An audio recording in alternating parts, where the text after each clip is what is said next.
Nos convertimos en algo parecido a la Unión Soviética. Empezamos a malgastar nuestro dinero, 14 billones de dólares, es un número que he escuchado, declarando guerras por todo el mundo y perdiéndolas, ni siquiera ganándolas. Quiero decir, este horrendo desperdicio de recursos, cuando en los Estados Unidos tenemos problemas tan serios como la atención médica y la educación. Nuestra clase media ha desaparecido. El 50% de los estadounidenses vive de cheque en cheque. Quiero decir, ¿qué es esto? Esta increíble desigualdad de ingresos, tantos problemas, y América siempre queda en último lugar.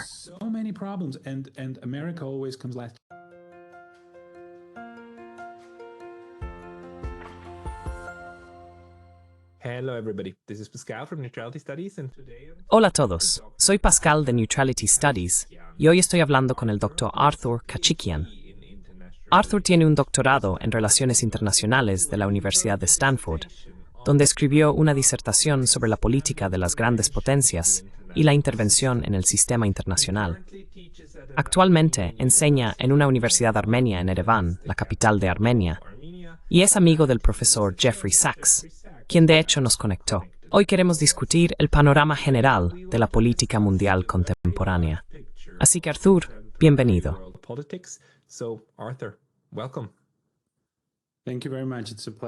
Muchas gracias, es un placer. Espero merecer el título de ser amigo del profesor Sachs. Muchas gracias por tenerme aquí, y sé que han recibido a personas mucho más importantes. Pero si hay alguna idea que pueda compartir con ustedes, estaría encantado.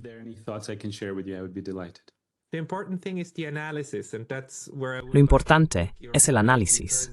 Y ahí es donde me gustaría conocer tu opinión, porque creciste y luego estudiaste durante un periodo de tiempo muy interesante, ¿verdad? Naciste como ciudadano de la Unión Soviética y luego esa ciudadanía terminó. Te convertiste, quiero decir, volviste a ser armenio, también en el pasaporte, y fuiste a los Estados Unidos. ¿Puedes contarnos un poco sobre la atmósfera al final de la Guerra Fría y qué moldeó tu perspectiva sobre la política internacional?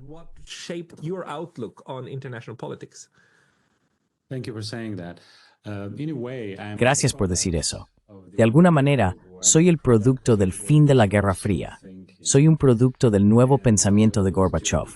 Y siempre bromeo con mis amigos estadounidenses en los años 90. Bromeaba con ellos en Stanford. Ellos decían, ya sabes, ganamos la Guerra Fría. Y yo decía, no, ustedes no ganaron la Guerra Fría. Yo gané la Guerra Fría. Mírenme. Vine aquí desde la Unión Soviética con $4 en mi bolsillo. Y ya sabes, vine a esta increíble universidad. Y siempre estaré agradecido a esas personas que me aceptaron allí. Hice mi maestría y doctorado y trabajé con algunas personas notables.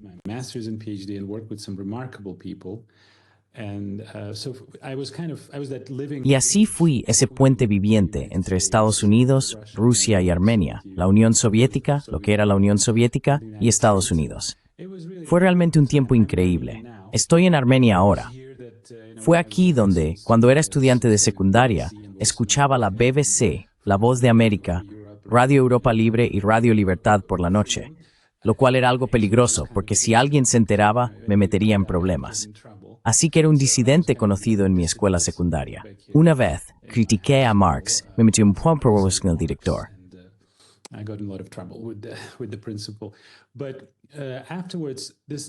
Pero después, cuando Gorbachev llegó al poder, estas esperanzas que teníamos para el futuro, esta inspiración, fue un tiempo increíble, un tiempo muy inspirador. Este tipo de, hablas algo de alemán, yo no hablo mucho alemán, pero ya sabes, era como esta oda a la alegría, Freude, Schöner Götterfunken, ese tipo de atmósfera. Y fue aquí en Armenia, tenía un amigo con quien trabajaba en la Cruz Roja, Erich Wollstein. Y cuando cayó el muro de Berlín, él estaba conduciendo por las calles de Ereván con una bandera alemana, celebrando el hecho de que el muro había caído. Fue una sensación increíble. Pensábamos que ahora íbamos a dejar de lado el odio, la guerra, esta propaganda.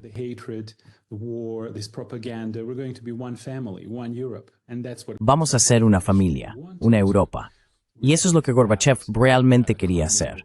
Hablamos de una casa común europea, si recuerdas, un hogar europeo común. Europa incluso como un espacio de seguridad común, supongo, desde Vancouver hasta Vladivostok. Hubo algunas declaraciones realmente de gran alcance. También recuerdo a Ronald Reagan. Me caía bastante bien. Era una persona muy encantadora. Vino a Moscú y en la Plaza Roja le preguntaron, ¿todavía cree que la Unión Soviética es un imperio del mal? Y él dijo, no, fue un gran momento. Este sentimiento de reconciliación, amistad, buena voluntad y esperanza. And friendship and goodwill and hope. Nobody can believe this now, but Y sabes, nadie puede creer esto ahora, sin mencionar el discurso de Yeltsin en Washington cuando dijo, Dios bendiga a América. Y luego las tropas americanas, francesas e inglesas marchando en la Plaza Roja. ¿Puedes creer esto? Nadie lo creería ahora. Pero marcharon juntos para celebrar una victoria común. Fue un tiempo muy inspirador. Y mira dónde estamos ahora. Todo se vino abajo como un castillo de naipes. Todo este nuevo orden mundial se hizo pedazos. Es un caos. Todo está olvidado. Ahora estamos presenciando el conflicto más sangriento y devastador en el mundo y en Europa desde 1945. Y sabes, solo podemos esperar que los esfuerzos realizados por el presidente Trump y el presidente Putin produzcan algunos resultados y este derramamiento de sangre termine.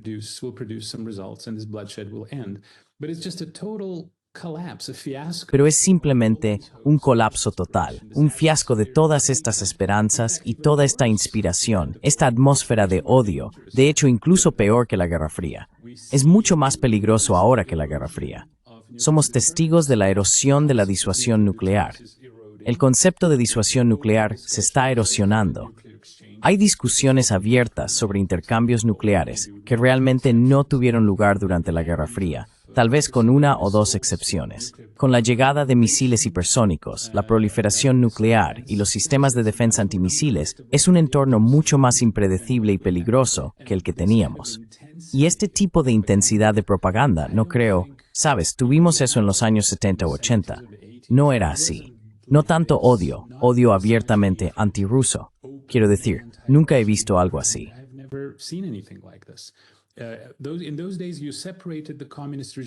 En aquellos días, se separaba al régimen comunista de Rusia y del pueblo ruso. Incluso los líderes occidentales lo hacían. Reagan lo hizo. Margaret Thatcher, otra heroína mía, también lo hizo. Había una distinción muy cuidadosa. Y mi punto final, lo siento, mi respuesta es muy larga, pero hay un gran cambio en la calidad del liderazgo. Quiero decir, teníamos visionarios, teníamos personas como Ronald Reagan, Margaret Thatcher, Helmut Kohl y François Mitterrand. Y con todos sus defectos, Mikhail Gorbachev. Por supuesto, es muy controvertido decir esto ahora. En Rusia no les gusta cuando dices esto, pero eran personas que pensaban filosóficamente. Tenían esta visión sistémica y holística del mundo. Tenían una asombrosa previsión y sabiduría, lo cual es más de lo que puedo decir sobre algunos de nuestros líderes hoy en día, lamentablemente.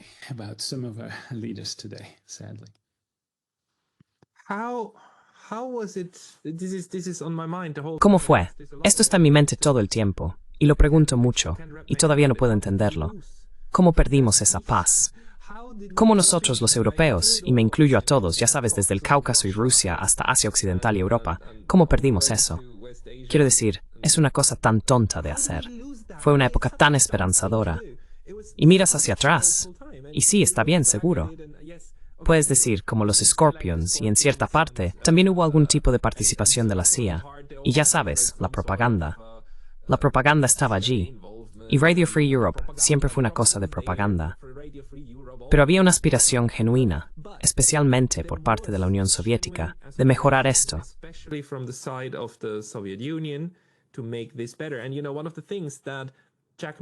Y sabes, una de las cosas que Jack Matlock, el último embajador de Estados Unidos en la Unión Soviética, sigue diciendo una y otra vez, es que la Guerra Fría terminó 2 años antes del colapso de la Unión Soviética, porque era de interés estratégico para Washington y Moscú terminarla. Y solo 2 años después, la Unión Soviética colapsó, lo cual en realidad George Bush padre ni siquiera quería. Famosamente dio un discurso en Ucrania, en Kiev, en un edificio parlamentario, diciendo no tres padarse, desde menos lo que sucedería. Y venamos en Widdick en Rate en 90. ¿Y qué pasó? ¿Cómo perdimos la paz? Well, Bueno, por supuesto, hay personas que pueden hablar con más autoridad, pero solo ofreceré mis pensamientos. Creo que hubo varias razones. La principal, creo, fue lo que llamo la trampa de la grandeza. Cuando una persona recibe mucho dinero de repente, generalmente pierde la cabeza. No saben qué hacer con él y toman decisiones tontas. Cuando un poder y cuando los líderes de un cierto poder se vuelven demasiado fuertes y sienten que pueden hacer lo que quieran, les juega una mala pasada. Hubo un famoso político británico, Lord Acton, en el siglo XIX, que dijo: todo poder corrompe, el poder absoluto corrompe absolutamente. Es muy peligroso para cualquier país en particular ser todopoderoso y tener siempre la razón.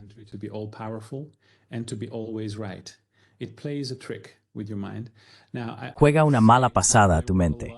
Ahora, debo decir que hubo mucha gente, y hablaremos de ello si quieres, muchas personas en los Estados Unidos que advirtieron sobre esto. Así que hubo muchas personas muy sabias que tuvieron previsión, una previsión asombrosa, y algunos de ellos han sido mencionados en tu programa antes. Hubo personas que dijeron que no deberíamos perder esta oportunidad de construir un mundo donde pudiéramos cooperar con Rusia. Rusia es un socio vital, y entraré en esto con tu permiso. Hubo una carta de 50 senadores y diplomáticos escrita en 1997 diciendo que no hay amenaza que emane de Rusia, y que la expansión de la OTAN sería, dijeron, un error de proporciones históricas. Eso dijeron.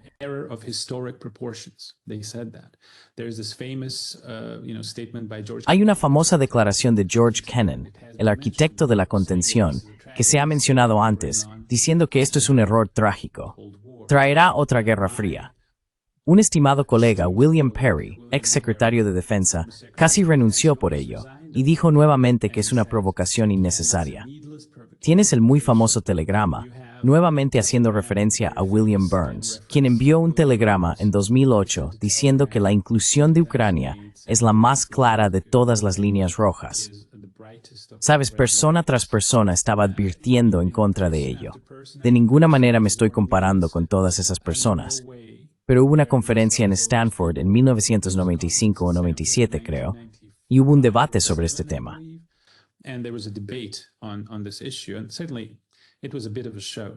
Ciertamente, fue un poco un espectáculo, porque el tema ya se había decidido para entonces. Pero escribí un pequeño artículo y dije que la expansión de la OTAN hacia el este, si no tomaba en consideración los intereses de Rusia, llevaría a una guerra en el este de Ucrania y el Cáucaso, y construiría un nuevo muro de Berlín y un nuevo telón de acero, cientos de kilómetros hacia el este. Lo escribí en ese entonces, y muchos de mis colegas estaban de acuerdo. Pero creo que lo que sucedió es, en primer lugar, que hubo inercia organizacional e institucional. Había organizaciones, instituciones de investigación y grupos de expertos que fueron creados para el negocio de la Guerra Fría, y ganaron mucho dinero con ello.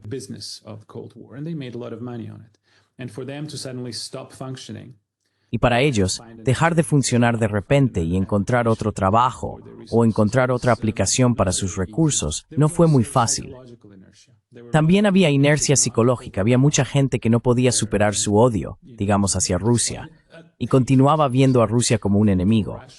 Había personas de ciertos países de Europa del Este que muy comprensiblemente, debo enfatizar, comprensiblemente tenían ciertos sentimientos sobre el tema, porque es cierto que sufrieron mucho en el pasado a manos de la Unión Soviética. Y podíamos entender eso.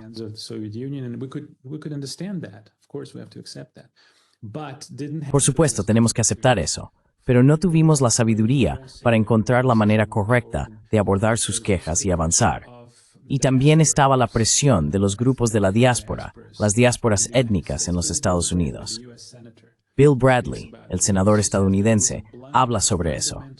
También dice que fue un error de proporciones fundamentales. Dice que se hizo bajo estas presiones internas y que Bill Clinton necesitaba esos votos y necesitaba esa plataforma para ganar a algunos de sus partidarios en los Estados Unidos. Así que todo eso combinado, lo sé, trajo este resultado, y escribí sobre este resultado. Y debo decir que cuando terminas una gran guerra en la historia humana, generalmente hay lo que llamamos un orden de posguerra. Y hay ciertas reglas sobre cómo debe hacerse esto. So if you want, I can go into that. Entonces, si quieres, puedo entrar en eso. Si observas cómo surgen estos órdenes de posguerra, cada vez que hay una gran guerra, los líderes mundiales se reúnen y dicen, no queremos esto, nunca más. Vamos a idear una forma de prevenir estas guerras. Es un proceso cíclico. Por ejemplo, está la Guerra de los 30 años y la Paz de Westfalia. Y está el Duque de Sully y el gran diseño de Enrique IV. ¿Sabes? Este es el rey francés, Federación Europea, 15 estados, igualdad, equilibrio, toma de decisiones común. No hagamos esto más. No funciona. Está la Guerra de Sucesión Española, las guerras napoleónicas, el Concierto de Europa que surge después de eso, la Sociedad de Naciones, etcétera, etcétera, las Naciones Unidas.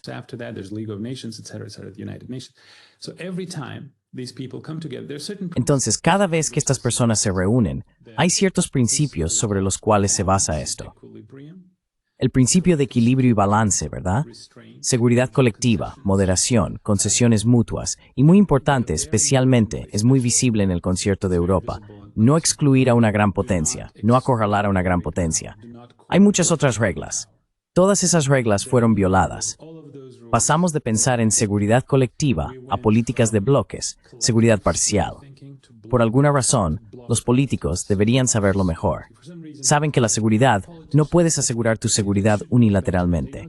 Cuando intentas hacerte muy seguro, comienzas a amenazar a tu vecino. Esto es teoría de relaciones internacionales 101. Esto es desde Tucídides hasta Hertz.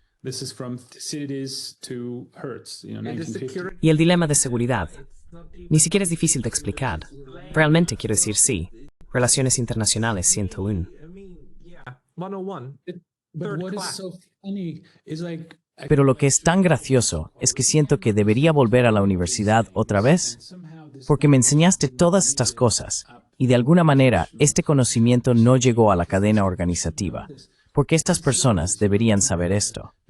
Tucídides, ¿recuerdas? La construcción de muros defensivos en Potidea y Atenas fue vista como un acto de guerra, aunque era un paso puramente defensivo. Así que hace 2500 años sabíamos lo que es el dilema de seguridad. En el siglo XVIII, Jean-Jacques Rousseau, tu compatriota por cierto, entiendo, dijo que la guerra proviene de tus esfuerzos por hacer la paz.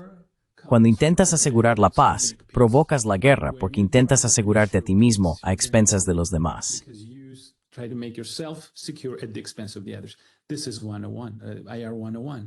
Esto es IR 101. Teoría del equilibrio, lo hemos sabido durante siglos. Cuando un lado intenta aumentar su poder, su oponente u otras potencias generalmente intentan equilibrarlo.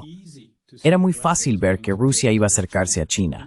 Yo estaba allí, era estudiante, era intérprete. Y por cierto, vi esa era en la que los oficiales estadounidenses y rusos caminaban de la mano, sonriendo, discutiendo una estructura de seguridad europea común. Estuve allí en los años 90.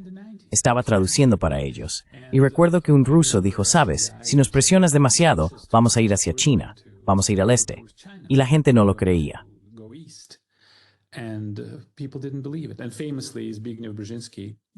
Y como es bien sabido, Zbigniew Brzezinski, en su gran tablero de ajedrez, dijo que no iba a ser posible y que necesitamos usar a Ucrania para asegurarnos de que Rusia nunca vuelva a ser fuerte. Así que ese es el equilibrio. Otra regla es la inclusión. Entonces, todo el proyecto de integración europea conceptualmente, ¿por qué se implementó? Porque queríamos prevenir una nueva guerra. Queríamos unir tanto a Alemania y Francia que ni siquiera fuera concebible para ellos ir a otra guerra juntos. Y funcionó.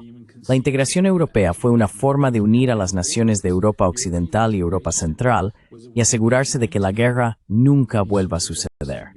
Pusimos ese principio de cabeza.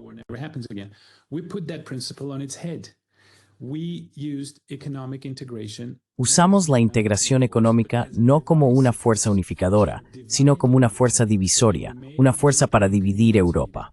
Y convertimos a la comunidad europea en la vanguardia de la OTAN. Hicimos de la integración económica una tapadera para la integración militar. Acoplamos esas cosas juntas. Y en lugar de unir naciones, comenzó a dividir naciones, que es exactamente lo contrario. Así que algunas de las naciones, algunas de las repúblicas postsoviéticas, tuvieron que elegir entre el este o el oeste. ¿Quieres el oeste o quieres el este? ¿Quieres Rusia o quieres Europa? Lo que llevó a esta terrible tragedia en Ucrania. Porque claramente estos países podrían haberse beneficiado de ser un puente entre los dos. Benefited from being a bridge between the two. There were some other principles. Do not. Había algunos principios de Samadhi. No acorralar a una gran potencia, no declarar a nadie como perdedor. Quiero decir, mira el concierto de Europa. Funcionó durante 40 años porque Francia fue incluida. Francia no fue humillada. Y mira lo que pasó. Por cierto, Rusia no perdió la Guerra Fría. Como dijo famosamente el embajador Matlock, fueron tratados como perdedores y no deberían haberlo sido. Mira lo que pasó cuando Francia fue acorralada y humillada a finales del siglo XIX y cuando Alemania fue humillada después de la Primera Guerra Mundial, el Diktat. Mira lo que pasó con eso. Quiero decir, sabemos esto. Esto es Relaciones Internacionales 101. ¿Por qué estas personas no sabían esto? Nunca lo sabré. Why did these people not know this? I will never know. Una observación y una pregunta. La observación es que tienes toda la razón. Una de las cosas que se subestima constantemente, especialmente por algunos colegas realistas, es la importancia de estos acuerdos. Los momentos en que realmente terminamos guerras con plumas, firmando acuerdos. La Guerra de los 30 años, alrededor de 1815, la Conferencia de Viena. Lo curioso es que siempre son grandes fiestas. Estas personas se reúnen y tienen grandes fiestas. Para mí, el acuerdo que realmente comenzó el proceso para finalmente terminar la Guerra Fría también fue un acuerdo en 1975, los actos finales de Helsinki. La Conferencia sobre Seguridad y Cooperación en Europa es el mayor logro de la Guerra Fría, cuando con la firma de un acuerdo, básicamente se establecieron los principios sobre los cuales, en realidad, al final, Gorbachev y otros dijeron: esos son los principios y vamos a cumplirlos. Y bueno, pase lo que pase.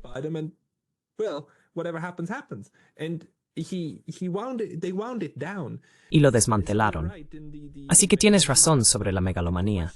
Pero la pregunta ahora, para mí, es hasta qué punto es nuestra culpa como académicos de relaciones internacionales si creamos estos conceptos y luego no nos damos cuenta de que nosotros mismos no somos capaces de aplicarlos. Lo que quiero decir con eso es, ¿cómo es que realmente entendemos el dilema de seguridad? Y sin embargo nuestros colegas, tal vez no tú y yo, pero nuestros colegas, no son capaces de aplicarlo.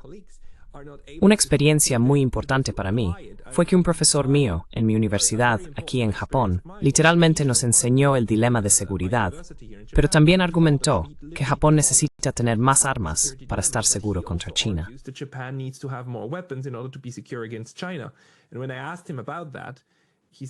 Y cuando le pregunté sobre eso, dijo algo así como: oh, pero esto va a desencadenar el dilema de seguridad. Dijo algo así como: no, porque los chinos entenderían que solo necesitamos esas armas para autodefensa. Quiero decir, son armas defensivas, incluso si pueden usarse con fines ofensivos, pero ellos entenderían porque les decimos que para eso las vamos a usar. Así que, es la misma persona. Es muy inteligente, tiene una mente muy buena. Entonces, es algo en la forma en que entendemos o tratamos de analizar las relaciones internacionales lo que crea las trampas de que sigan haciendo la misma estupidez.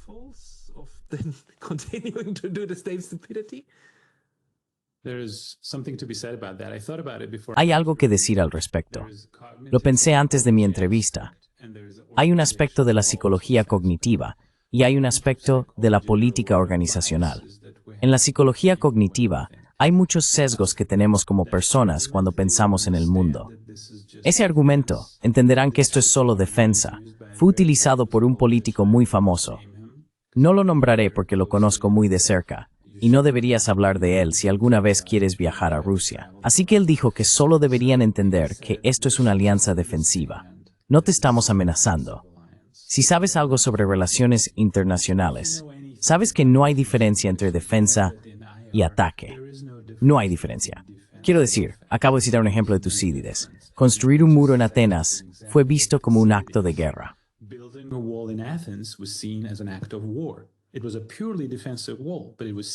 Era un muro puramente defensivo, pero se veía como un acto de guerra hace 2500 años. Sabemos esto. Hay un aspecto cognitivo en ello. Siempre pensamos en nuestra forma de pensar y nuestras acciones como justas, morales y racionales, bien intencionadas y racionales. Y siempre pensamos en el oponente como malvado, como alguien que tiene malas intenciones, que interpreta mal el mundo. No entiende que soy bueno, básicamente. Soy bueno. Soy racional. Mis intenciones son buenas y hago lo que debo. Él no lo es. Él es mi oponente. Él es malvado, tiene malas intenciones, está tratando de engañarme. Nunca asumimos que algo que sucedió accidentalmente puede realmente suceder accidentalmente. Vemos intención en el otro lado, lo cual fue una de las razones por las que la crisis de los misiles en Cuba escaló tanto. Así que él debería simplemente entender que soy bueno. Es muy normal.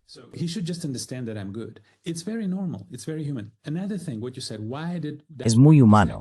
Otra cosa, lo que dijiste. ¿Por qué este conocimiento académico no ascendió en la jerarquía organizacional? Mi observación, esto no es una teoría que haya probado científicamente, es que las personas sabias, las personas que están en la educación, que se educan a sí mismas, ven el mundo como más complejo. Ven complejidad, ven muchas variables diferentes, y en muchos casos están orientadas al equilibrio. Las personas que pueden no haber pasado mucho tiempo en la educación, ven el mundo como más simple, más sencillo. Ven pocas variables. Hay un mundo más simple y por lo tanto hay una explicación más simple para todo. Así que generalmente tienen soluciones simples. Las personas sabias y educadas suelen pensar y están llenas de dudas sobre sí mismas y moderación, y son muy humildes.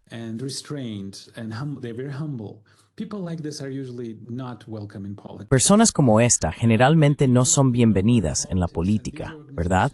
Las personas que están en política y estas organizaciones quieren soluciones simples y personas llenas de autoconfianza. Lamentablemente, son tipos de personas diferentes. Y también son narcisistas políticos. Quiero decir, no me refiero a nadie en particular, pero es muy tentador declararse a sí mismo el próximo César o el próximo Napoleón, el dueño del mundo. Proyectar tus ideas en el mundo, solo porque tienes el poder para hacerlo. Y los países poderosos tienen esta tendencia, ¿verdad? Quiero decir, tomemos a Woodrow Wilson, el presidente más idealista de Estados Unidos, una gran persona, pero era un académico en política. Realmente no encajaba allí si lees a Niebuhr y Carr, o los bolcheviques rusos.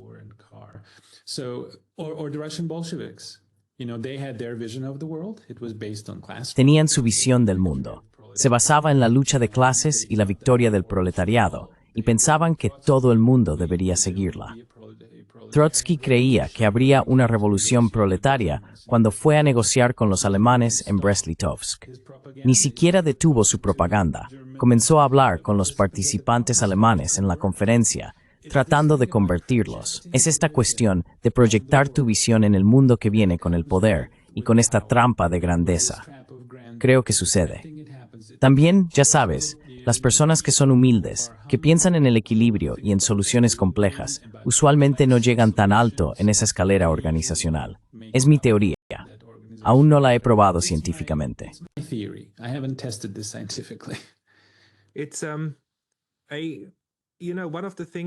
Es, ya sabes, una de las cosas que llegué a entender es que no tiene nada que ver con el nivel de educación.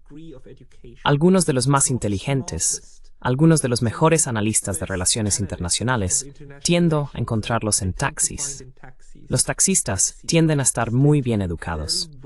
Así que en la política actual, en realidad, tal vez sea solo mi muestra, pero tengo varias experiencias en las que viajo al extranjero y entablo una conversación con el taxista, y el taxista está muy bien informado sobre la política local y conecta eso, porque a menudo son del extranjero con lo que está sucediendo en casa.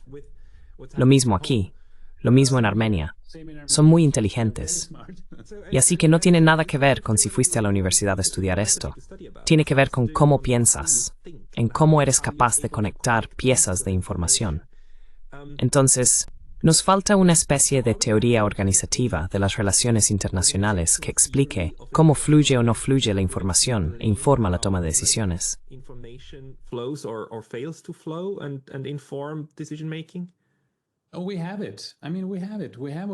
Oh, lo tenemos. Quiero decir, lo tenemos. Tenemos la teoría de cómo funciona esto. Tenemos teoría organizacional. Tenemos psicología cognitiva. Ellas explican cómo muchas veces las organizaciones se vuelven ciegas a la nueva información. Piensan en todo en términos del pasado. Ya sabes, las guerras pasadas, experiencias pasadas, y la gente tiene estas anteojeras. Tienes tus anteojeras psicológicas. Por lo general, estamos cerrados a la nueva información. Nuestra forma de pensar se basa en nuestras experiencias pasadas, experiencias que cambian la vida, antecedentes educativos. Y una vez que formamos nuestras opiniones, es muy difícil cambiarlas. Somos muy reacios. Y luego comenzamos a recibir información selectivamente. Escuchamos lo que queremos escuchar.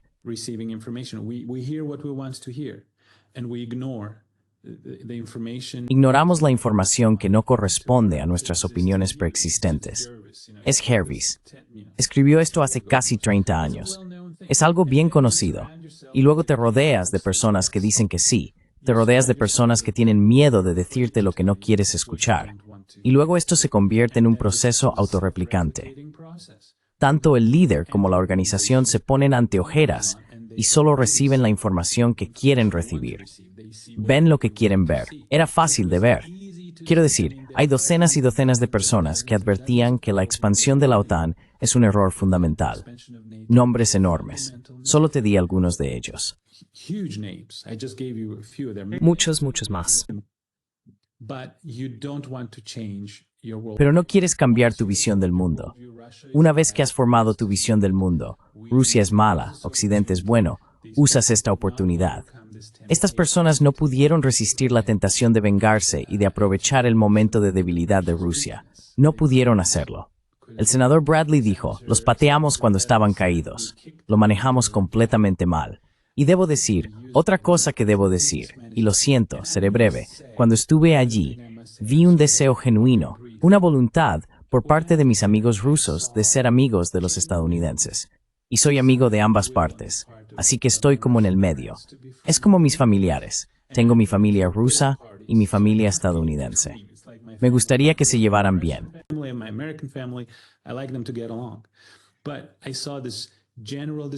Pero vi este deseo general. Los rusos admiraban genuinamente a los estadounidenses en los años 90. Pensaban que los estadounidenses les iban a dar la respuesta a sus problemas. Otra cosa trágica que sucedió fue la era del capitalismo gangsteril. Estas reformas se implementaron de tal manera que cuando hablas de los años 90 ahora, los rusos se estremecen. Dicen, bueno, democracia, liberalismo, no, muchas gracias. Podemos simplemente quedarnos con lo que tenemos, porque lo intentaron en los años 90 y fue una época horrible. Fue capitalismo gangsteril. Estaban decepcionados. Pero cuando estaba en Stanford, había delegación tras delegación, viniendo de Moscú, rusos tratando de aprender de los estadounidenses. Enséñennos cómo hacer negocios.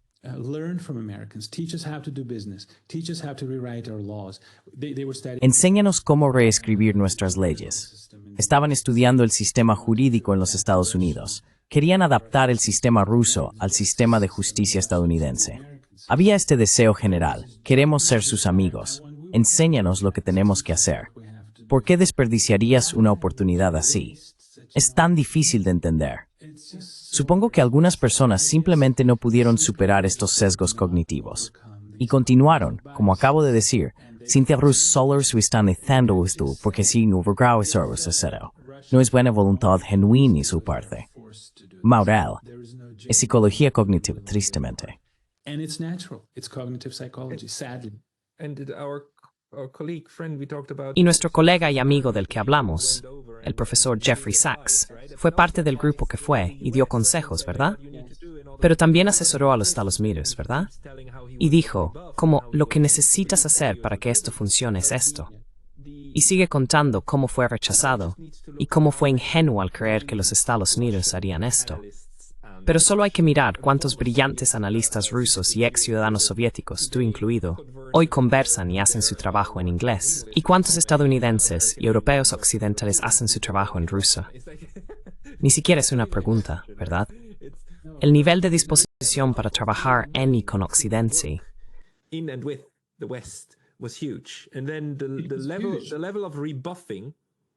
Y luego, el nivel de rechazo fue igualmente enorme. Pero algo que señalaste al principio es muy importante aquí. El nivel de animosidad y odio hacia Rusia hoy es más alto, y la propaganda es mayor. Chas Freeman señaló esto en este canal hace 2 años y medio. Dijo que recuerda la última parte del miedo rojo en los Estados Unidos. Y dijo que lo que estamos experimentando hoy con Rusia es peor. La propaganda que estamos experimentando es peor. ¿Cómo sucedió eso? Quiero decir, ¿cómo es que después de todo esto, hoy la situación de propaganda y odio hacia Rusia, no rusofobia, odio hacia Rusia, es mayor que antes? Russian hate, not Russophobia, Russian hate is higher than before. Bueno, creo que, en primer lugar, Rusia se ve como una debilidad. En Estados Unidos se la considera un poder débil. Incluso William Perry dijo que cuando se oponía a la expansión de la OTAN, decían que eran un país de tercera categoría. Simplemente harán lo que les digamos que hagan. Básicamente, eso es arrogancia. Esa es la trampa de la grandeza de la que estaba hablando. Rusia es más débil. En la época soviética había una distinción muy clara entre el régimen comunista y el pueblo ruso. Cuando Ronald Reagan vino a Moscú, cuando hablaba con el pueblo soviético, siempre hacía una distinción entre el régimen soviético y el comunismo. Hablaba de eso con mucho cuidado, pero luego siempre alababa al pueblo ruso y a la cultura rusa. Y ahora tenemos este ataque totalitario contra todo lo ruso.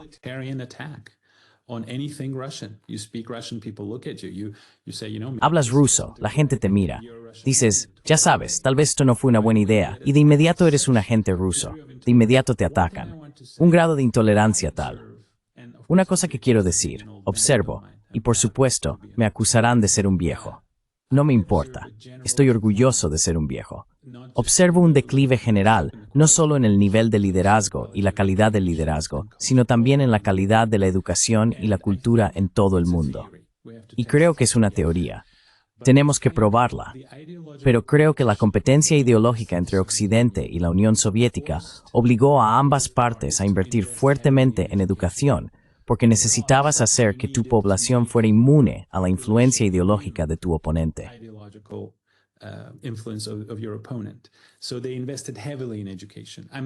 Entonces invirtieron mucho en educación. Debo decir que la Unión Soviética tenía muchos problemas. Hubo muchas cosas terribles, pero también hubo cosas grandiosas. Nuestro sistema educativo era increíble. Éramos una de las sociedades más educadas del mundo. Es muy diferente de lo que tenemos hoy. Y creo que esta competencia entre el este y el oeste hizo que ambas partes fueran más educadas. Pensábamos que éramos más agudos. Después de eso, no hay competencia. Declaramos prematuramente el fin de la historia. ¿Recuerdas ese famoso libro? Y escribí en ese momento en Stanford. Era un estudiante muy recalcitrante por alguna razón, muy opinado. Dije, no es el fin de la historia. Es solo el comienzo de la historia. ¿Cómo puedes escribir eso?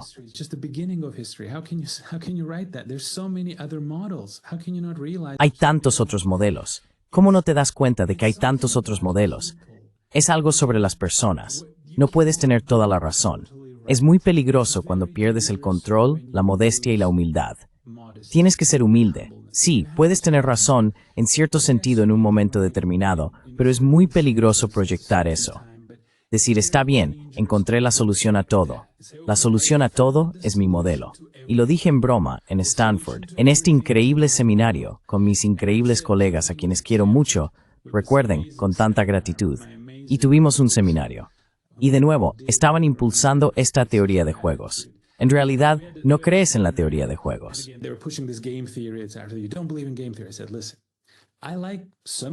Dije, escuchen, me gusta un poco la teoría de juegos, un poco de modelado, siempre y cuando no fabriquen sus números. Pero tengo mucha experiencia viviendo con ideologías totalitarias. Los hice reír. Dije, viví durante 18 años en un país donde todo era sobre la lucha de clases y la dictadura del proletariado. Mira dónde están ellos.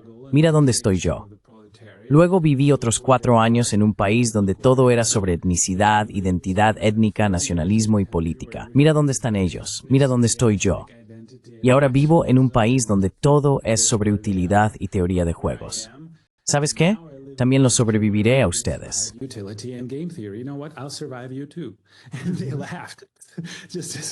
Y se rieron como si estuvieran rugiendo de risa. No puedes tener razón al 100%. Sé humilde. Hay un dicho en ruso, si quieres hacer reír a Dios, cuéntale tus planes para mañana.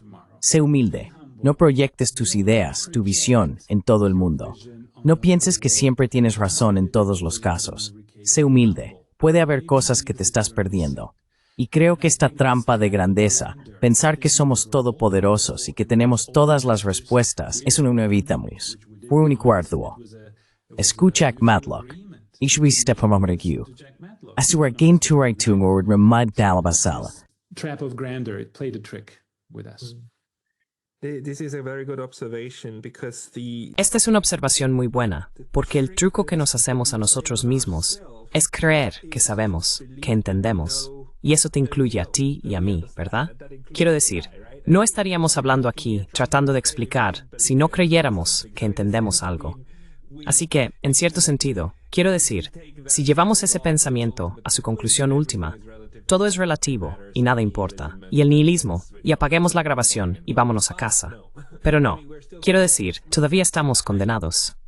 Pienso en esto como la necesidad, para estar vivos, de aceptar contradicciones. to accept contradictions. So I need to accept the contradiction that even while I say like we should. Entonces necesito aceptar la contradicción de que incluso mientras digo que debemos ser críticos con nosotros mismos, no debemos perdernos en esto. Es como ya sabes, esta cosa hermosa, si le dices a un estudiante, nunca confíes en tu maestro, lo pones en esta situación imposible. Si confían en lo que dices, no hacen lo que les estás diciendo. Y si hacen lo que les dices, no confiarán en ti, lo que nuevamente los pondrá en esto. Haces que sea imposible cumplir con esto. Pero este es parte de dos separi y pisef sepatins that go past the wall. Pero una se convierten, eso es. Lo siento, acabo de perder mis pensamientos. Sorry, I've just lost my train of thoughts. I wanted to go somewhere with this. No problem, I'm going to. Quería llegar a algún lugar con esto. No hay problema, voy a hacerlo. Quería llegar al punto de que nos jugamos este truco a nosotros mismos, ¿verdad? Donde creemos que entendemos. Y luego, a partir de esto, comenzamos a discutir con todos los demás e imponemos una visión del mundo. Y es entonces cuando generalmente, cuando eso se vuelve extremo, se convierte en una ideología. Y cuando eso se vuelve aún más extremo, intentas realizar esa ideología en el extranjero. Y me parece que el momento unipolar fue uno en el que la idea de que el internacionalismo liberal ganó, intentó ir allí y realizarlo. Intentas realizarlo en el extranjero. Y es entonces cuando chocó contra la pared en varios lugares, incluyendo Rusia. In several places, including in Russia. I think you just need to be aware. Creo que solo necesitas ser consciente de estas trampas cognitivas para conocer tus limitaciones. Para saber que sí, creo que tengo razón. Esta es la evidencia que tengo. Esta es mi teoría. Quiero decir, creo que lo he demostrado, pero tal vez hay algunas cosas que no estoy viendo. Es como cuando conduces, el punto ciego. Sí, hay un punto ciego a tu izquierda y a tu derecha. Giras la cabeza, ¿verdad? Porque sabes que hay un punto ciego. Al menos en mi época, no había equipos sofisticados que lo hicieran innecesario. Pero tienes que ser consciente. Tienes que recordarte a ti mismo. Está bien, pero tal vez me estoy perdiendo algo. Déjame considerar también la opinión de esta persona. Y creo que estar educado en dos sistemas diferentes realmente ayuda. Educated in two different systems really helps, because when you're educated in the Soviet Union, again, we had great. Porque cuando te educas en la Unión Soviética, de nuevo, con una gran educación, al menos a nivel de escuela secundaria, y crees en esta filosofía, teoría, ya sabes, los trabajadores, los capitalistas. Y luego sabes, yo tenía 15 años, estaba en la escuela secundaria, y le dije al profesor, ok, pero ¿por qué los gerentes y los trabajadores siempre tienen que pelear? No tienen intereses comunes si trabajan en la misma empresa. Si la empresa obtiene ganancias, todos ganan. Podías ver que era un americano latente. Así que el profesor llamó a mi padre y dijo, ¿sabes? Me encanta tu hijo. Por eso te estoy llamando a ti y no a ciertas organizaciones. Por favor, habla con tu hijo porque no puedo tener esto en mi clase. Please talk to your son because I cannot have this in my classroom. But being brought up in that system and seeing. Pero haber crecido en ese sistema y ver los agujeros en la teoría marxista incluso entonces fue fácil. Pero luego, cuando llegas a Occidente se vuelve más obvio. Pero luego empiezas a ver los agujeros en la forma de pensar occidental. El liberalismo es algo grandioso. Es algo grandioso. Soy un viejo liberal. Quiero decir, no estaría escuchando la BBC debajo de mi cama por la noche, ya sabes, con mi radio de onda corta si no fuera liberal. Creo en la dignidad humana, la libertad humana, la libre expresión. Por cierto, ¿qué tan liberal es llamar a cualquiera que no esté de acuerdo contigo el títere de Putin? ¿Es liberal? ¿De verdad? Tuve que dejar mi universidad por toda esta presión que se me aplicó, pero no importa.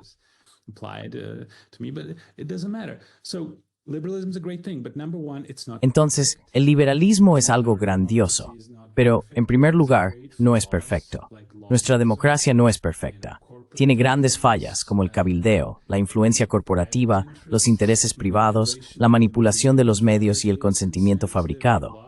Hay muchos puntos débiles. Y en segundo lugar, no todos los países están listos para ello. Y en tercer lugar, no se puede hacer por la fuerza. Tal como dijo Jack Matlock, deberías hacerlo por persuasión. ¿Cómo fueron conquistados los ciudadanos soviéticos? Puedo decirte exactamente cómo, porque yo era uno de ellos. ¿Por qué empezamos a amar tanto a América? Música, cine, influencia ideológica, influencia cultural. Puedes ver que de esta manera, esta forma de vida, en muchos aspectos, es mejor. La persuasión, eso fue lo que funcionó.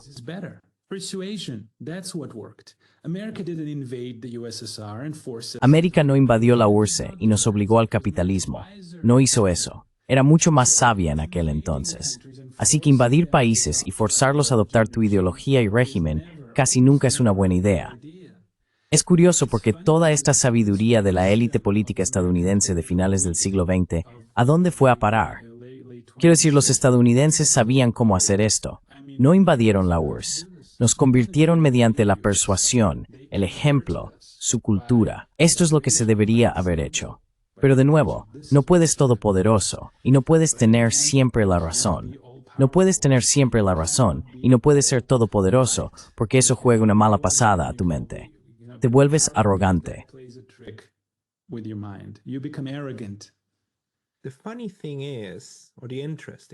Lo curioso, o lo interesante, es que las otras dos grandes potencias, los rusos y los chinos, están desplegando esa estrategia mucho más que los Estados Unidos.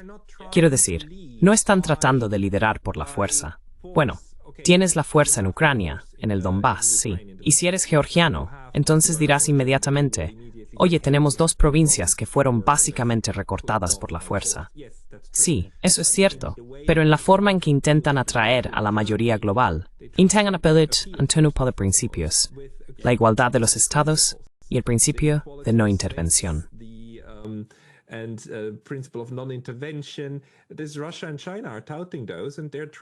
Rusia y China están promocionando eso y están tratando de mostrar cómo el desarrollo económico se puede hacer de una manera que no lleve a convertirse en un estado vasallo como muchos europeos con respecto a Estados Unidos, ¿verdad?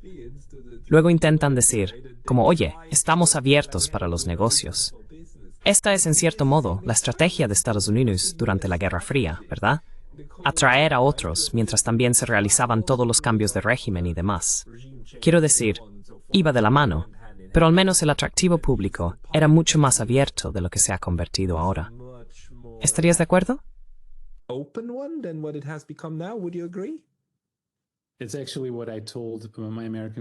En realidad, es lo que le dije a mi colega estadounidense hace años.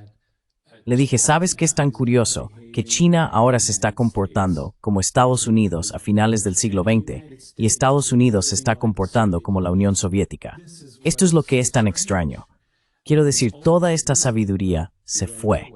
Y sí, exactamente, China está utilizando la influencia económica, la influencia cultural y los avances tecnológicos para realmente expandir su influencia en este mundo. Y lentamente, al igual que lo hizo Estados Unidos, está conquistando el mundo, pero de una manera diferente. No militarmente, no invadiendo países. Y los últimos 25 años de la política exterior de Estados Unidos, quiero decir, lo siento mucho.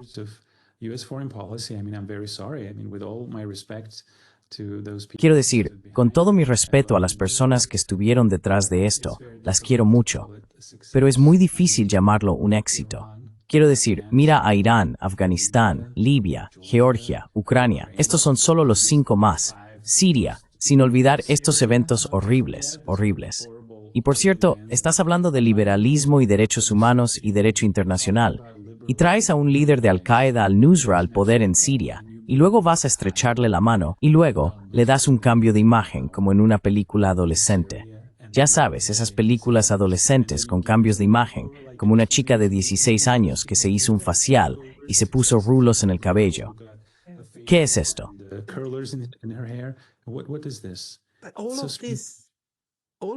Pero todo esto, todavía puedes ponerle maquillaje a un cerdo, ¿verdad? Y venderlo como una dama bonita.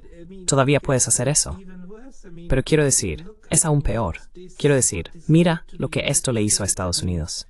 Quiero decir, la promesa de Estados Unidos era que, mira, te volverás como nosotros, y somos ricos y prósperos con televisores y comidas en casa y así sucesivamente. Y lo eras, y lo eras.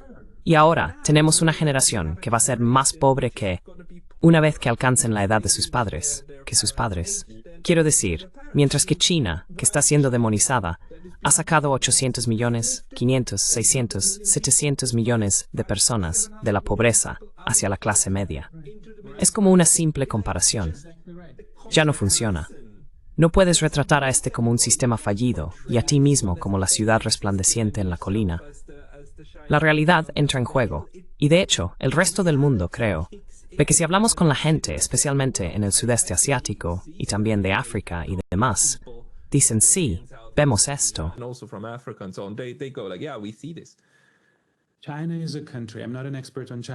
China es un país, no soy un experto en China, pero por lo que sé, es un país donde 50 millones de personas murieron de hambre después del llamado Gran Salto Adelante. 50 millones de personas comían cualquier cosa que pudieran encontrar, ratas, insectos, para sobrevivir. Y luego China adoptó el modelo occidental de una manera muy inteligente. Hay un tipo llamado Deng Xiaoping. Y ahora China domina el mundo. Y en los Estados Unidos nos convertimos en la Unión Soviética. Empezamos a malgastar nuestro dinero, 14 billones de dólares. Es un número que he escuchado. Un enorme desperdicio de nuestros recursos, declarando guerras por todo el mundo y perdiéndolas, ni siquiera ganándolas, perdiéndolas.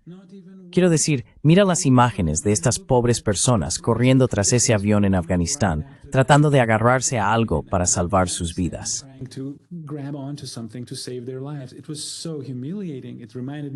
Fue tan humillante. Me recordó a 1975, creo, ese último helicóptero despegando de un barco estadounidense frente a la costa de Vietnam. Quiero decir, este horrendo desperdicio de recursos, cuando en los Estados Unidos tenemos problemas tan serios como la atención médica y la educación. Nuestra clase media ha desaparecido. El 50% de los estadounidenses vive de cheque en cheque. Quiero decir, ¿qué es esto? Esta increíble desigualdad y tantos problemas. Y América siempre queda al último. Mi peluquero en Nueva York solía decir que América siempre se involucra en los asuntos de todos, menos en los suyos. Es simplemente una reversión completa de la política exterior de los Estados Unidos. Y lamentablemente no ha sido un éxito.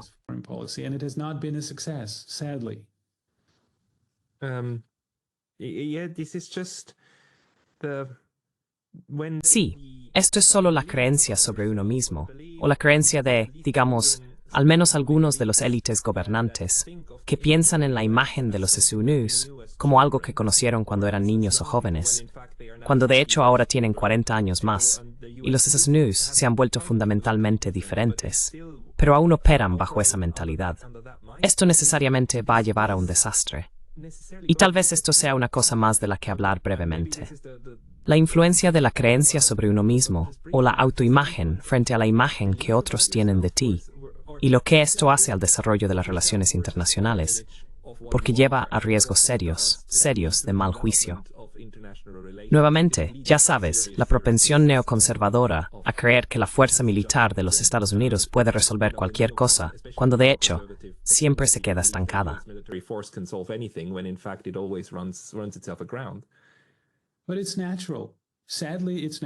Pero es natural. Lamentablemente, es natural. No es solo en los Estados Unidos. En todos los grandes imperios, la élite solía cometer, ya sabes, siempre cometían errores como este. Cuando te vuelves demasiado poderoso, tienes personas, y muchas de ellas, algunas son narcisistas políticos. Tienen este placer de proyectar fuerza, de sentir que poseen el mundo. Pueden hacer lo que quieran, disfrutan de esto. Hay personas así en cada país. No es solo en los Estados Unidos. Cada poder ha pasado por este ciclo. Quiero decir, tuvimos la hegemonía española, luego tuvimos la hegemonía francesa 2 veces, luego tuvimos la hegemonía británica en el siglo XIX, luego tenemos la hegemonía alemana continental.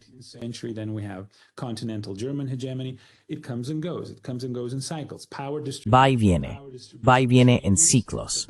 La distribución del poder cambia, el equilibrio de poder cambia, y luego tienes a personas como esta diciendo, bueno, aquí está mi momento para ser Napoleón, tristemente.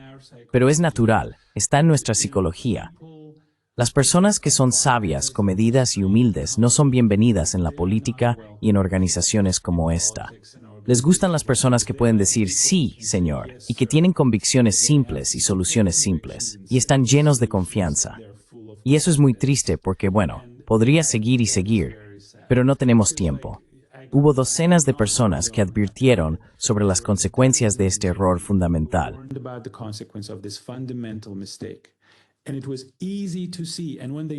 Y era fácil de ver. Y cuando culpan a un lado, por supuesto, la violencia es terrible. Condeno la violencia en todos los casos, no solo en uno. En todos los casos, todas las invasiones deben ser condenadas, no solo una. Pero, ¿qué hizo Gran Bretaña cuando Alemania comenzó a armarse a principios del siglo XX? Dijeron, oh, ¿es solo una medida defensiva? No. Esa fue una de las principales razones por las que Gran Bretaña entró en la Primera Guerra Mundial, la carrera naval. ¿Qué hizo Francia cuando Alemania comenzó a rearmarse?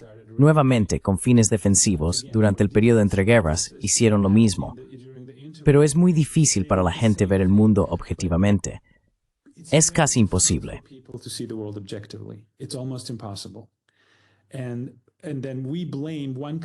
Y luego culpamos a un país por hacer algo que otros países hicieron en todos los casos.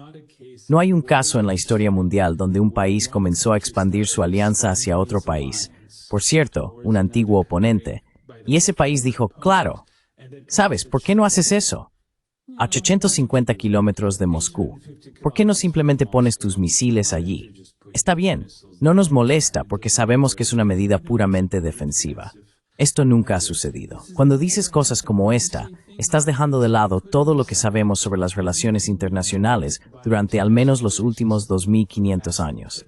Así que esta democracia estándar, lamentablemente, es humana. Lamentablemente es humana. Es normal.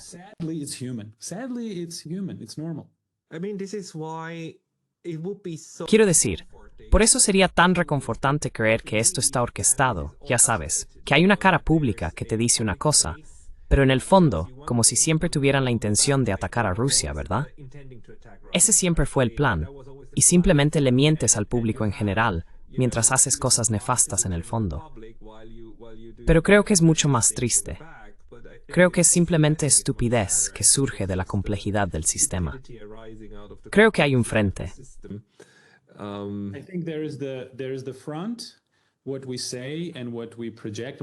Lo que decimos y lo que proyectamos y lo que pretendemos ser. Y luego hay algo que está sucediendo detrás de eso. Y sé que el profesor Sachs, a quien respeto profundamente, cree que ese fue el plan desde el principio. Y es difícil no verlo, porque cuando miras el libro de Brzezinski, puedo entender a esta persona, dado su trasfondo y la historia muy dolorosa de su país. Puedo entenderlo, pero esto fue un gran error.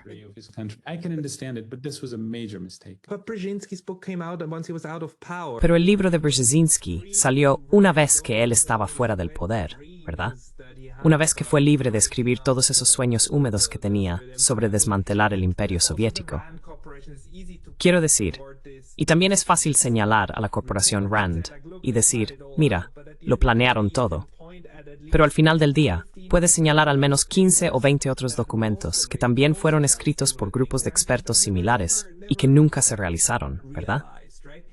Los Estados Unidos y el sistema estadounidense, y estos grupos de expertos, y así sucesivamente, prosperan lanzando muchas ideas, y tienes tantos cabilderos que presionan en tantas direcciones.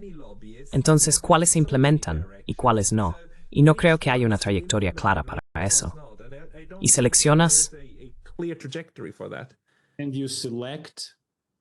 those that you want to select. Yes. And Aquellos que quieres seleccionar. Sí, y seleccionas esas opiniones y esos argumentos que coinciden con tus propios argumentos y tus propias opiniones.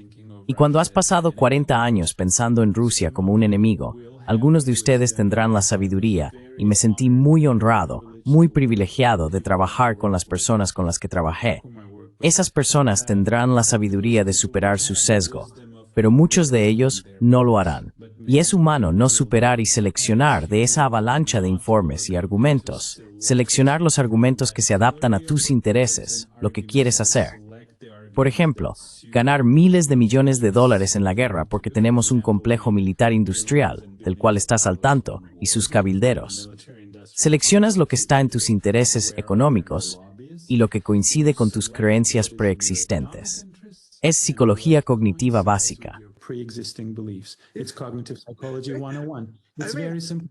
I invited you to this. Te invité a este canal porque Jeffrey Sachs, con quien estoy de acuerdo, me recomendó. Quiero decir, somos un ejemplo de sesgo de confirmación. Ni siquiera nosotros podemos escapar de él. Ape it ourselves. Yes, but we're aware of it, and Yes. I will. Sí, pero somos conscientes de ello. Y podría ofender a alguien y llamarlo, no sé, un títere de Washington o un títere de Trump solo porque no está de acuerdo conmigo, porque necesitamos ser conscientes de que tenemos nuestros sesgos. Ellos tienen los suyos. Probablemente no te opondrías a hablar con alguien que pueda presentar los argumentos del lado opuesto, pero no vas a insultarlos. Lo que me irrita es cuando hacen la lectura del guión. Por cierto, hubo un discurso brillante del profesor Jeffrey Sachs en la Unión Europea. Vi un debate sobre un caballero. There was a debate I saw with a gentleman. There's no real engagement. There's no argument. No hay un compromiso real. No hay un contraargumento. Estaba leyendo un guión. Este tipo solo está repitiendo palabras clave. Tienen esta lista de palabras clave y frases hechas que te lanzan. Fui a Deutsche Welle aquí en Armenia para una entrevista. Entré y vi cómo están entrenando a la gente para decir cosas desagradables sobre Rusia. Y yo digo, escucha, si no te gusta Rusia está bien, pero eres periodista. No deberías crear un sesgo. Desde el comienzo de tu entrevista, desde el comienzo de tu programa, está ocurréis. Esto no es profesional. No escucharán. This is not professional. It would not listen. I Because had a to lot, take off my Tuve que tomar mi micrófono y salir corriendo porque mucha gente piensa en los argumentos como algo que necesitas ganar, en lugar de algo de lo que necesitas aprender. that you need to learn. Exactly. But see, it's the same model. Exactamente. Pero es el mismo modelo, Pascal. Es el mismo modelo. Hay personas de equilibrio y hay personas de dominación. En las relaciones personales, en el gobierno de países, hay personas que son lo suficientemente sabias para decir que hay un equilibrio. Mantengamos un equilibrio. Y hay personas que dicen, no, no, no, vamos a dominar.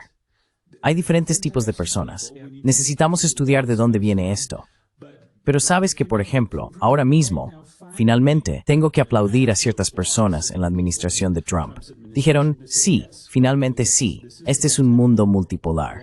Aprendamos a crear un equilibrio. Afortunadamente, gracias a Dios, 35 años de este terrible sufrimiento en todo el mundo, porque quieres dominar. Suffering all over the world because you want to dominate. This was very unwise. Because again, Esto fue muy imprudente, porque de nuevo, otra teoría de relaciones internacionales 101, ciclos hegemónicos. Esto es algo que aprendes en el primer año. Los hegemones ascienden y declinan. La distribución del poder siempre cambia. Nunca serás el hegemón eterno. Sabemos esto por los alemanes, los británicos, los españoles, los franceses, los holandeses, etc. Va y viene. Sé sabio. Piensa en términos de un equilibrio, pero no es sexy, Pascal.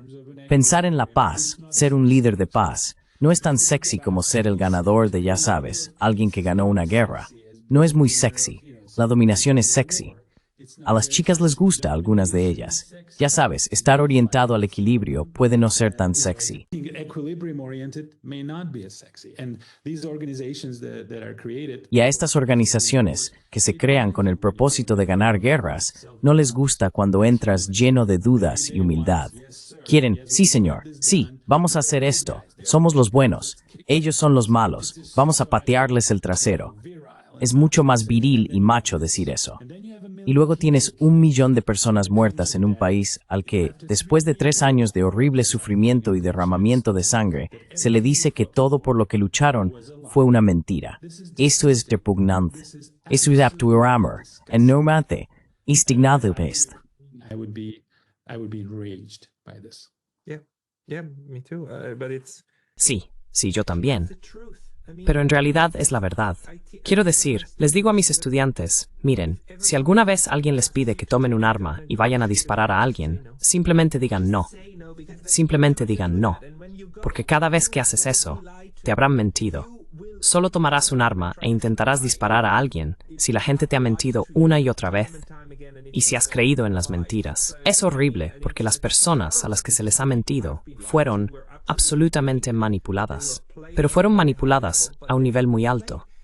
Han sido manipuladas. Y de hecho, que esto ahora salga a la luz como una mentira, es la forma en que ese grupo puede reconciliarse con el hecho de que todo esto es una tontería. Fue una razón tonta para morir en ambos lados, en realidad. it was a dumb reason to die for on both sides. But democracies have another weak spot. Pero las democracias tienen otro punto débil que las élites han descubierto. Se llama consentimiento fabricado. Se llama manipulación de la opinión pública, manipulación de los medios. Y cuando gastas miles de millones de dólares en mi querida BBC y Voice of America, ya no los escucho. Estoy profundamente decepcionado. Ya no puedo escuchar la BBC. Y es tan irónico que haría esto cuando podría perder mi trabajo y todo por esto.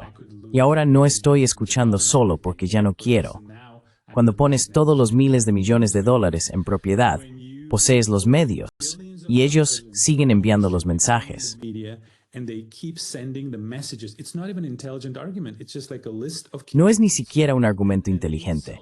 Es como una lista de palabras clave e insultos que te lanzan desde todas las direcciones, no solo en Inglaterra o en Europa o en los Estados Unidos. Aquí en Armenia están patrocinando docenas y docenas de ONG, y todo lo que hacen es seguir emitiendo estos mensajes con las mismas frases clave, eslóganes, Putin es el diablo, Putin es Satanás, simplemente demonizando a un país en particular, demonizando a un líder en particular que quería ser parte de la OTAN. A principios de los 2000 quería ser parte de la OTAN. Fue la primera persona que llamó al presidente Bush después del 11 de septiembre. Pero no se nos dice eso. President Bush after September 11, but we're not told that. You can fabricate consent, you can manipulate the public. Puedes fabricar consentimiento, puedes manipular la opinión pública. Y por lo que entiendo, en parte también por escuchar entrevistas que hiciste, comenzó después de la guerra en Vietnam. Durante la guerra en Vietnam, la opinión pública fue muy efectiva. Inmediatamente aplicó presión sobre el liderazgo de Estados Unidos para detener la guerra. Y aprendieron la lección. Fue una llamada guerra de salón, porque los estadounidenses estaban en sus salas de estar, viendo en televisión lo que sucedía en Vietnam. Aprendieron su lección. Aprendieron cómo controlar los medios, cómo comprar los medios durante la invasión de Irak. Lo recuerdo. And the invasion of Iraq, I remember the footage on CNN. I don't even take CNN. Las imágenes en CNN, ya ni siquiera tomo a CNN en serio. Es simplemente muy desagradable. Era como niños jugando con el rifle de su padre, ya sabes, en esos tanques. Yay, vamos a invadir Irak. Mira qué genial es. Se podía ver que se convirtió en un espectáculo. Y ahora miles de estadounidenses han muerto. Cientos de miles de iraquíes han muerto. Todo fue por nada. Irak se convirtió, como dice Trump, en Harvard para terroristas. Fue un fracaso total. Pero los medios no informarían eso porque el gobierno y la élite de política exterior aprendieron a comprarlos. Los compraron. Ahora los poseen. To buy them out. They bought them out. Now they own them. But I am pretty sure that just out of the system. Pero estoy bastante seguro de que, simplemente por el sistema y la lógica de todo, se agotará por sí mismo. Porque en algún momento, un estudiante de 15 años en la escuela secundaria levantará la mano y dirá, pero profesor, ¿no es un poco diferente? Quiero decir, se agota porque se vuelve tan superficial que un chico o chica de 15 años en la escuela secundaria realmente lo verá. Y creo que estamos acercándonos a ese punto. Al menos, nos estamos acercando. We're getting closer at least. Yes, these are cyclical processes. Look at Sí, estos son procesos cíclicos. Mira el comunismo. Nos enseñaron que íbamos a tener un futuro brillante y que todos íbamos a compartir por igual. Y después de un par de décadas, nuestros padres no creían en esto. Mi abuelo y mi abuela creían en esto. Pero con el tiempo, simplemente se desvaneció. Sucede. Estos son procesos cíclicos. Todavía creo en el liberalismo. Todavía creo en Occidente. Todavía creo en el liderazgo estadounidense hasta cierto punto, en el liderazgo europeo, en el liderazgo ruso y chino. Creo en el equilibrio, en la razón, en la moderación, en la humanidad, la compasión, aprender de la historia. Todavía creo en eso. Estos procesos van y vienen. Personas como estas van y vienen. Una cosa que no va y viene son los cientos de miles de ucranianos y rusos que murieron. Es un crimen. Este es un crimen grave y es repugnante.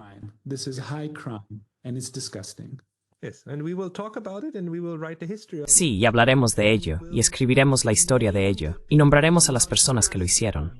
No aprender de ello. Y no aprenderemos nada de ello. Usualmente aprendemos las lecciones equivocadas, especialmente nosotros los europeos. Los europeos tienen una capacidad increíble para aprender lo incorrecto. Es asombroso. De todos modos, Arthur, si la gente quiere leer más de ti, ¿a dónde deberían ir? ¿Publicas en algún lugar?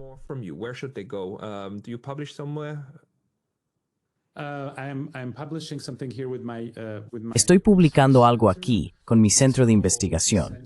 Se llama el Centro de Educación Internacional y Estudios en el Extranjero. Tenemos un blog, tenemos un sitio web, es un grupo de mis colegas, y si les gustaría leerme, estaría encantado. Estoy escribiendo un manual sobre teoría de las relaciones internacionales en Armenia, porque no hay uno en armenio. Así que estoy tratando de condensar todo lo que sé de mis años en Stanford, la literatura estadounidense y la literatura occidental, en este pequeño libro, para que mis estudiantes puedan aprenderlo. Creo que terminaré en unos meses, y estaría muy agradecido por sus comentarios.